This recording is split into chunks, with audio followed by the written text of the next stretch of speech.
दोस्तों नमस्कार। जैसा कि आप जानते हैं कि भारत एक विशाल साम्राज्य है। जितना विशाल देश उतनी ही बड़ी बड़ी समस्याएं। कुछ समस्याएं कुदरत ने विरासत में दी हैं, बाकी हम सब तथाकथित देशभक्तों के द्वारा बनाई गई हैं। एक समस्या है गाय। गाय भक्षक या गाय रक्षक या गाय से संबंधित समस्याएं। आगे बढ़ने से पहले अपनी बात का सारांश बताना चाहूँगा कि भारत में गो हत्याएं बंद होनी चाहिए, गो मांस का निर्यात बंद होना चाहिए, गाय को राष्ट्रीय पशु घोषित किया जाना चाहिए। लेकिन ये सब एक कानून के दायरे में रहकर होना चाहिए, क्योंकि देश की एकता और अखंडता, सामाजिक प्रेम सौहार्द, देश की मजबूती और विकास इससे भी अधिक महत्वपूर्ण और आवश्यक हैं। इन सब के साथ छेड़छाड़ का अधिकार किसी को भी नहीं मिल सकता। अपनी बात शुरू करने से पहले बता दें कि कुछ बातें किसी विशेष समूह को पसंद आ सकती हैं तो किसी दूसरे को बुरी भी लग सकती हैं। किसी सामाजिक राजनीतिक पार्टी की विचारधारा के नज़दीक हो सकती हैं, किसी दूसरे के खिलाफ भी हो सकती हैं। किसी को खुश करना या किसी की भावना को आहत करना मकसद नहीं है। मकसद है तो सिर्फ सच्चाई का बयान करना, क्योंकि हमारे लिए हमारे देश की खुशहाली मायने रखती है, ना कि व्यक्तिगत रूप से किसी को खुश करना। और भविष्य में भी अपनी वीडियो के माध्यम से देश की ज्वलंत समस्याओं के पर बोलते रहेंगे डंके की चोट पर। इसलिए आपसे रिक्वेस्ट है कि अगर आपको हमारी वीडियो पसंद आए तो नीचे बने हुए लाल बटन को क्लिक करके हमारे चैनल को सब्सक्राइब जरूर करें। आज इस वीडियो में हम बात करेंगे कि बदले हुए परिप्रेक्ष्य में क्या गाय को मां मानना चाहिए, क्या गो मांस खाना पाप है, कितना आसान है गो हत्या को बंद करना, गो रक्षकों के असली मंसूबे क्या हैं और इस पर सरकार की भूमिका क्या है। आए दिन गो मांस पर चर्चाएं होती हैं। गो हत्याएं लगातार बढ़ती जा रही हैं। गो मांस और गो हत्या के नाम पर हत्याएं की जा रही हैं। गरीब लोगों को मारा जा रहा है। पहले से ही गरीब घरौंदों के चिराग बुझाए जा रहे हैं। कुछ गुटों ने गो हत्या रोकने के लिए खुद को ठेकेदार घोषित कर दिया है। बहुत सारे अपराधियों ने अपने गले में भगवा रंग का पट्टा डालकर समाज में आतंक फैलाने का काम शुरू कर दिया है। जो लोग बुराई का प्रतीक हुआ करते थे, अब वो गो रक्षक बनकर इज्जतदार हो गए हैं। कानून व्यवस्था और प्रशासन को ये सब जेब में रखकर घूमते हैं। मौका मिलने पर पुलिस की पिटाई करने से भी नहीं चूकते। लोगों को मारने और पीटने का लाइसेंस जाने कहाँ से ले आते हैं। समाज में शरीफ और इज्जतदार लोगों ने जैसे इनकी पराधीनता स्वीकार कर ली है, गरीब मजदूर और किसान इन लोगों के ज़्यादा शिकार बन रहे हैं।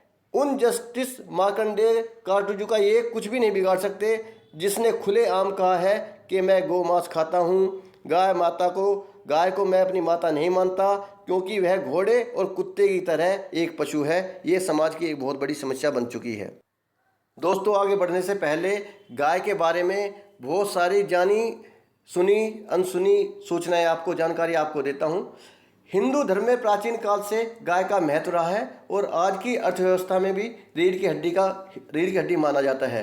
गाय को हिंदू समाज में माँ का दर्जा दिया गया है। गाय विश्व के करोड़ों लोगों की आस्था से जुड़ी हुई है। दरअसल हिंदू समाज में गाय के महत्व के कुछ आध्यात्मिक, धार्मिक और चिकित्सीय कारण भी हैं। और चीज़ें जो बताना मैं आपको चाहूँगा गाय के बारे में। गाय का दूध, मूत्र, गोबर के अलावा दूध से निकला घी, दही, छाछ, मक्खन आदि सभी कुछ उपयोगी है। स्वामी दयानंद सरस्वती के अनुसार गाय अपने जीवन काल में 4,10,440 लोगों के लिए एक वक्त का खाना जुटा सकती है, जबकि उसका मांस सिर्फ 80 से 100 लोगों की भूख मिटा पाता है। ऐसी जानकारी मिलती है कि मुस्लिम शासक हिंदुओं में लोकप्रिय होने के लिए गोवध के विरुद्ध रहते थे। अंग्रेजों ने गो हत्या को अत्यधिक बढ़ावा दिया। गुरु वशिष्ठ ने गाय के कुल का विस्तार किया और उनकी प्रजातियों को बढ़ाया। तब गायों की 9-10 नस्लें भी हुआ करती थी, जैसे कामधेनु, कपिला, देवनी, नंदनी और भौमा आदि। भगवान श्री कृष्ण के बाल्यकाल के साथ गाय हमेशा जुड़ी रही। वैज्ञानिक शोधों के अनुसार किसी पशु में गाय के समान सकारात्मक ऊर्जा नहीं होती। गाय ऑक्सीजन ग्रहण करती है और ऑक्सीजन ही छोड़ती है। देसी गाय के 1 ग्राम गोबर में 300 करोड़ जीवाणु बताए जाते हैं। गाय के गोबर की खाद कृषि के लिए अमृत समान है। गाय की सामान्य उम्र 20 साल होती है। करीब 4 घंटे प्रतिदिन सोती है। गाय सीढ़ियों पर चढ़ने में सक्षम है लेकिन उतरने में सक्षम नहीं होती। गाय चारा खाकर 8 घंटे जुगाली करती है। एक जगह खड़े होकर लगभग 360 डिग्री पर देख सकती है। उसके शरीर का तापमान करीब 101.5 डिग्री फ़ारेनहाइट होता है। दोस्तों, जब गाय के इतने सारे फायदे हैं तो फिर समस्या कहाँ आती है? गाय के बारे में समस्या आती है गाय के माता होने पर और दूसरे गाय को माता मानने पर। गाय के बहुत सारे फायदे हो सकते हैं, कोई शक नहीं है। गाय एक सीधा साधा जीव है, कोई शक नहीं। गाय आस्था का विषय है, कोई शक नहीं। गाय के दूध से गोबर तक सभी पदार्थों के औषधीय गुण हैं, इसमें भी कोई शक नहीं। लेकिन अंत में एक कटु सत्य को सभी को स्वीकार करना पड़ेगा कि गाय एक पशु है और एक पशु को माँ का दर्जा देना कहाँ तक तर्कसंगत है, ये एक समस्या है। क्या इतनी सारी खूबियाँ होना गाय को माँ के समान बना सकता है? उस माँ के समान जिसने हमें 9 महीने अपने गर्भ में स्थान दिया, उस माँ के समान जिसने हमारी खुशियों के लिए अपने सुखों की आहुति दे दी, उस माँ के समान जिसने हमारे लिए अपनी नींदें, अपना चैन, अपना आराम किनारे कर दिया। गाय का दूध तो अमृत समान हो सकता है, लेकिन सवाल उठता है कि देश के कितने प्रतिशत लोग गाय का दूध पीते हैं? क्योंकि देश में एक बड़े हिस्से में भैंस का दूध पिया जाता है गाय के मुकाबले। गाय के मूत्र और गोबर में औषधीय गुण हो सकते हैं, लेकिन सवाल उठता है कि देश में कितने लोग गाय के मूत्र और गोबर का सेवन करते हैं। लेकिन एक सच्चाई और दोस्तों, आस्था से बढ़कर कुछ भी नहीं हो सकता। लोग गाय को माँ का दर्जा दे सकते हैं, किसी को रोका भी नहीं जा सकता और किसी को रोकना भी नहीं चाहिए। लेकिन व्यवहारिक रूप से काफ़ी मुश्किल काम है, क्योंकि हमारे भारतीय परिवेश में बूढ़े माँ बाप की सेवा करना हमारा फर्ज भी होता है और हमारा धर्म भी। क्या सैकड़ों बूढ़ी गायों की सेवा करना व्यवहारिक है? जख्मी होने पर, बीमार होने पर अपनी माँ को अस्पताल में ले जाते हैं। क्या गायों के मामले में भी हम इतने व्यवहारिक हो सकते हैं? भूखी माँ को खाना खिलाना हमारा फर्ज बनता है, लेकिन क्या गाय के मामले में भी हम इतनी सेवा कर सकते हैं? माँ की मृत्यु होने पर हम विधि विधान के साथ उनका अंतिम संस्कार करते हैं, लेकिन सवाल उठता है कि गाय माता के लिए ये सब मान सम्मान व्यवहारिक है? मतलब गाय को माता माना जाना अपनी सोच और आस्था पर निर्भर करता है। ये बिल्कुल उसी तरह से है जैसे कोई युवक किसी लड़की को अपनी बहन माने, तो ये जरूरी नहीं है कि दूसरे लोग भी उसे बहन माने। ये अपनी सोच और अपने विचारों के ऊपर डिपेंड करता है। बहुत सारे हिंदू गाय को माता मानते हैं, लेकिन ये भी सच है कि हिंदू होने के लिए गाय को माँ माना जाना बाध्यता भी जायज़ नहीं होती। देश के कई हिस्सों में हिंदू भी गोमांस खाते हैं। अब सवाल उठता है कि क्या गौ हत्या बंद होनी चाहिए? तो जवाब है निश्चित रूप से बंद होनी चाहिए। अगर देश के करोड़ों लोगों के आस्था का प्रतीक गाय है, तो दूसरे समुदायों को भी उनकी भावनाओं का सम्मान करना चाहिए। गाय के सिवा भी खाने के लिए बहुत सारी चीज़ें बचती हैं। अगर आप किसी भी धर्म के कट्टर अनुयायी हैं तो ये याद दिलाना जरूरी होगा कि जिस प्रकार इस्लाम धर्म में शराब पीना हराम है, उसी प्रकार हिंदू धर्म में जीव हत्या और मांस भक्षण करना पाप है। क्या मुस्लिम शराब छोड़ने और हिंदू मांसाहार छोड़ने पर विचार करेंगे? एक बड़ा सवाल और एक अलग पहलू और है दोस्तों। अब सवाल उठता है कि क्या गौ हत्या बंद हो सकती हैं? हाँ, हो सकती हैं। जवाब है कि बंद हो सकती हैं, लेकिन उस तरीके से कभी बंद नहीं हो सकती जिस प्रकार से बंद करने की कोशिशें की जा रही हैं। ये इसी प्रकार है जैसे कि सरकार की स्वच्छ भारत योजना। सरकार कितनी भी मेहनत कर ले, लेकिन देश में स्वच्छता तब तक नहीं हो सकती जब तक कि देश की जनता सहयोग नहीं करेगी। और जब देश की सरकार ही किसी कार्य के प्रति उदासीन हो, गंभीर ना हो, तो हालात और भी बदतर हो जाते हैं। तो साथियों, इससे पहले कि मैं आपको गौ हत्या रोकने के तरीके उपाय बताऊं, उससे पहले गौ हत्या का एक बड़ा कारण बताना चाहूँगा कि गौ हत्याएँ होती क्यों हैं। इस गहराई में भी जाना जरूरी है। असलियत में एक गाय की औसत आयु 20 वर्ष होती है। 2 से 3 साल के बीच गाय बच्चा देती है। लगभग 10 से 12 साल तक दूध देती है। इस दौरान गाय 6 या 7 बार या 8 बार माँ बनती है। लगभग 14-15 साल की उम्र के बाद गाय माँ बनने और दूध देने की क्षमता को खो देती है। एक बार एक बांझ की तरह हो जाती है गाय।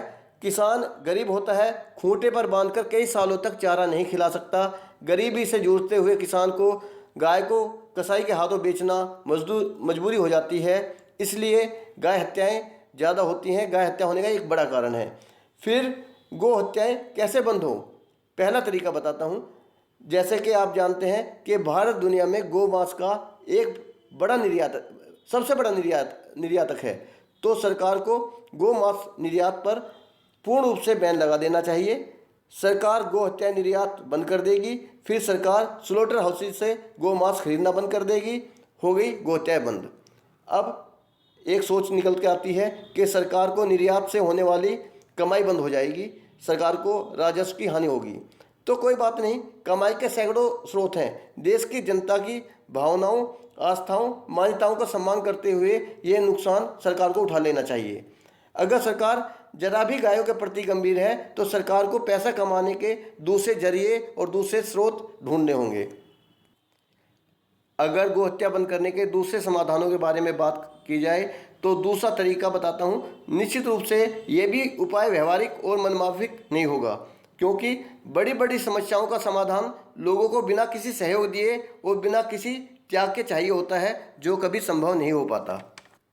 अगर लोग एक एक बूढ़ी गाय को गोद ले लें तो गो हत्याएं बंद हो सकती हैं।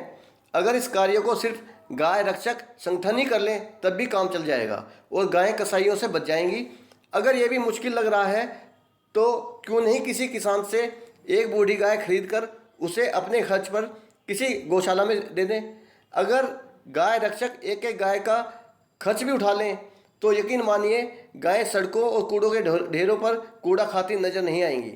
अगर ये भी मुश्किल लग रहा है तो गो रक्षकों को प्रत्येक महीने किसी न किसी गौशाला को अपनी हैसियत के अनुसार एक निश्चित राशि दान देनी चाहिए, जिससे गौशाला बूढ़ी और बीमार गायों की सेवा लगन और मेहनत से कर पाएंगे।